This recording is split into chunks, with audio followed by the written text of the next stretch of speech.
ফরিদপুরের ভাঙ্গায় শীতের আমেজে পিঠাপুলির সমারোহে জমে উঠেছে সাংস্কৃতিক উৎসব। আয়োজনটি ছিল তারুণ্যের উৎসব ২০২৫ উপলক্ষে। ওয়াহিদ হাসানের প্রতিবেদনে থাকছে বিস্তারিত। বুধবার ভাঙ্গা পৌরসভার মহিলা ডিগ্রি কলেজ মাঠে আয়োজিত তারুণ্যের উৎসব ২০২৫-এ দিনভর চলেছে পিঠা উৎসব ও সাংস্কৃতিক অনুষ্ঠান। এই আয়োজন মুখরিত করে তোলে শত শত নারী, পুরুষ ও শিশু শিক্ষার্থীদের পদচারণা।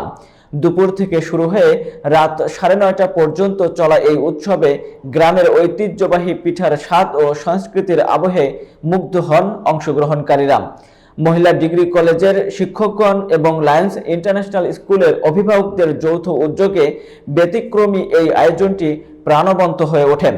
গ্রামীণ ঐতিহ্যের এমন উৎসব সবাইকে শীতের উষ্ণতায় ভরিয়ে দিয়েছে বলে জানান অংশগ্রহণকারীরা।